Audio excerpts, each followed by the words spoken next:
وہ بےغیرتی اور بے شرمی ہے جس کو جتنا کریٹیسائز کیا جائے اتنا کم ہے. چاہے یہ فریال تالپور صاحب کے اگینسٹ ہو صاحبہ کے, یا مریم نواز شریف صاحبہ کے اگینسٹ ہو, یا بشرا بی بی صاحبہ کے اگینسٹ ہو, اس کو کنڈیم کرنا چاہیے.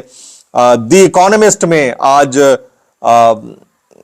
یہ ایک صحافی ہیں, ان کی سٹوری ہے, اس کے چند اقتباسات ہیں کہ بشرا بی بی کو استعمال کیا گیا عمران خان پر اثر انداز ہونے کے لیے.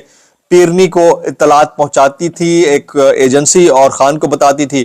خبریں سچ ہونے پر وہ سمجھتے تھے کہ پیرنی کا براہ راست خدا سے تعلق ہے, اور پتہ نہیں کیا کیا کچھ اس کے اندر لکھ دیا گیا ہے. عمران خان اور بشرا بی بی میں تعارف ہوا اور پھر دونوں راتوں کو گھنٹوں فون پر باتیں کرتے تھے. عمران پتہ نہیں کیا کیا کچھ بکواسیات ہیں کہ عمران خان نے بشرا بی بی سے ملنے کے لیے آنا شروع کیا تو پہلے خبر مانی کا خوش ہوئے, لیکن ان کی قربتیں دیکھ کر ٹھٹک کر رہ گئے.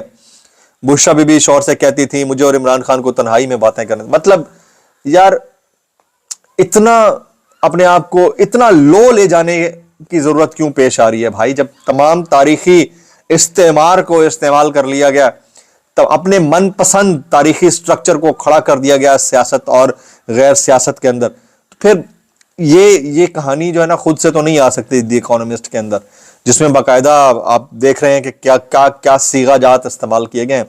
تو میرا خیال ہے اس کو جتنا تمام اب میرے وہ جتنے بھی دوست احباب ہیں جن کا تعلق مختلف ہیومن رائٹس آرگنائزیشن سے ہے, یا پھر عورتوں کے حقوق کے علمبردار جو چیمپئن ہیں, ان کے متعلق میں بات کرنا چاہوں گا کہ آپ لوگ کم از کم, میں آج دیکھ رہا تھا وہ ایک 24+ کے اوپر ایک پوڈ کاسٹ آتی ہے ریحان طارق نامی کسی بندے کی, میں نے تو نہیں دیکھی ابھی تک, تو میں نے ایک کلپ چھوٹا سا فواد چودھری صاحب نے شیئر کیا ہوا تھا. اس میں خاتون کے ساتھ استحصالی رویہ, ٹک ٹاکر کے ساتھ جو بھی ہیں وہ خاتون, استحصالی رویہ زبان زد عام ہے, لیکن کیونکہ یہ پی ٹی آئی کے بانی چیئرمین یعنی عمران خان صاحب کی اہلیہ ہیں تو یہ خاتون نہیں رہتی, کیونکہ یہ باپردہ ہیں, برقع پہنتی ہیں اور ان کا اپنا ایک انڈیپینڈنٹ ویو پوائنٹ ہے ریلیجن کو لے کر, تو وہ خاتون نہیں ہے. یہ جو ڈبل سٹینڈرڈ ہے نا اس سوسائٹی کا, یہ منافقت ہے, یہ منافقت جو ہے نا یہ بہت ساروں کو جھنجھوڑ کر رکھ چکی ہے, اور آگے پتہ نہیں کیا ہوگا. میں ابھی زاہد گشکوری صاحب کی ایک خبر دیکھ رہا تھا کہ 28ویں آئینی ترمیم کے ذریعے چیف الیکشن کمیشن سکندر سلطان راجہ کو 5 سال کے لیے دوبارہ تعینات کیے جانے کا امکان ہے. ستائی خیرہ پاگ لگے رہے, بنیادی ہوم ورک ہو چکا ہے, حتمی مشاورت جاری ہے, ایک اور الیکشن چوری, دعاتیا چوہا سارے توڑے سب کچھ توڑا ہے بھائی. نجم سیٹھی صاحب کہتے ہیں صدر اور بڑے صاحب نے عمران خان کے ڈر سے اپنے آگے آئینی دیوار کھڑی کر دی ہے تاکہ اقتدار میں آ کر بھی عمران خان ان کو ہاتھ نہ لگا سکے. عمران خان کو ڈرا ہوا دیکھنا ان کا خواب تھا, مگر حقیقت یہ ہے کہ خود ہی عمران خان سے ڈر گئے. یہ نجم سیٹھی صاحب 2 ملک کی اس وقت سب سے طاقتور شخصیات سے متعلق گفتگو کر رہے ہیں, اور وہ بھی ٹی وی کے اوپر, تو آپ کو لگتا ہے ایسے ہی کر رہے ہیں. یہ ٹک ٹوں تاڈا میں تاڈا انہوں دا نہیں تو میں ہوں تاڈا, یہ جو بدماشی جو لونڈا لپاڑا کرتا ہے اور یہ سیٹھی مافیا کرتا ہے, یہ سب کو پتا ہے کیا ہے. میں اتنا کہنا چاہوں گا کیسے کر لیتے ہو یار. جو دیکھیں صحافت کے اندر نیوٹرل رہنا جو ہے نا وہ نیوز بیس سٹوری کے اندر معنی رکھتا ہے. جب آپ اوپینیٹڈ جرنلزم کرتے ہیں تو آپ رائٹ کے ساتھ کھڑے ہوتے ہیں, رانگ کے ساتھ نہیں. تو ہو سکتا ہے میرا رائٹ کسی اور کی نظر میں رانگ ہو, لیکن یہ نہیں ہے کہ 1 منٹ میں یہ رائٹ ٹھیک ہے اور 1 منٹ میں یہ رانگ جو ہے نا یہ ٹھیک ہو گیا. ایسا نہیں ہو سکتا, ایسا ہوتا ہی نہیں ہے بھائی. یہ اوپینیٹڈ جرنلزم از ڈفرنٹ تھنگ. اگر کسی کو نہیں پتا اس چیز کا تو آئے میرے پاس 2-4 لیکچر لے جائے, میں شاید آپ کو بہتر سمجھا سکوں. اچھا 27ویں آئینی ترمیم منظور کروانے کے بعد میاں نواز شریف صاحب ایک بار پھر لندن روانہ ہو گئے. نواز شریف 2 ہفتے قیام کریں گے, ان کا میڈیکل چیک اپ ہوگا.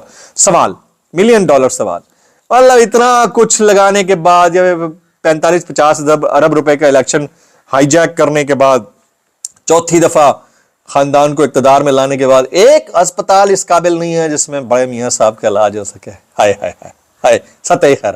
میں کہتا اللہ تعالیٰ آگے لگے رہے ہیں, کیسے کر لیتے ہو یار. کچھ وائرل بیانات اس ڈسکلیمر کے ساتھ, اگر آپ کو میری بات بھی لگتی تو معذرت زیاب لگتی ہے, انتہائی معذرت اور زیاب لگتی ہے. سانو کی کیسے کر لیتے ہو یار. بائی دا وے استعفوں کی لائن لگے گی اسلام آباد ہائی کورٹ سے, 5 جو اپرائٹ ججز ہیں وہ, اور اس کے علاوہ باقی ہر جگہ سے. اگلا ہفتہ جو ہے نا بڑا امپورٹنٹ ہے.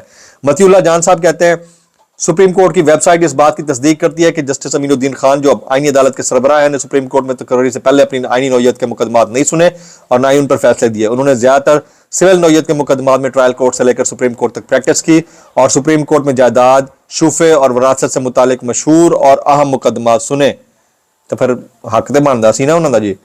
نجم سیٹھی صاحب کہتے ہیں خدشہ یہ بھی ہوتا ہے کہ جیسے میاں صاحب نے آ کے نکال دیا تھا کسی اور کو، اگر خدا نہ خواستہ خان صاحب آ گئے تو انہوں نے بھی رگڑ دینا ہے، تو اس لیے انہوں نے پیش بندی کی ہے۔ میں اتنا کہنا چاہوں گا، کیسے کر لیتے ہو یار۔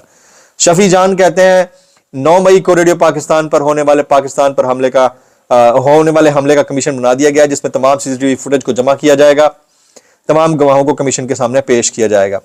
رانا ثناء اللہ صاحب کا فرمان ہے کہ سپریم کورٹ کے ججز نے پچھلے 10 سالوں میں کوئی حکومت نہیں چلنے دی، تو آپ اگلے 50 سال تک کوئی حکومت نہیں چلنے دیں گے اب ان کورٹس کو اپنے تابع کر کے؟ اتنا کہنا چاہوں گا، کیسے کر لیتے ہو یار۔ یہ منیب فاروق کہتے ہیں اس نظام کے تگڑے پن کا اندازہ اس بات سے لگا لیں جو ججز استعفیٰ دیں گے ان کی جگہ دوسری ججز لانے کی تیاری۔ اس کو بے شرمی کہتے ہیں، نہیں تگڑا پن نہیں، اس کو کہتے ہیں میک شفٹ ارینجمنٹ۔ ولاگ سے اتنا ہی، دعاؤں میں یاد رکھیے۔ السلام علیکم ورحمۃ اللہ وبرکاتہ۔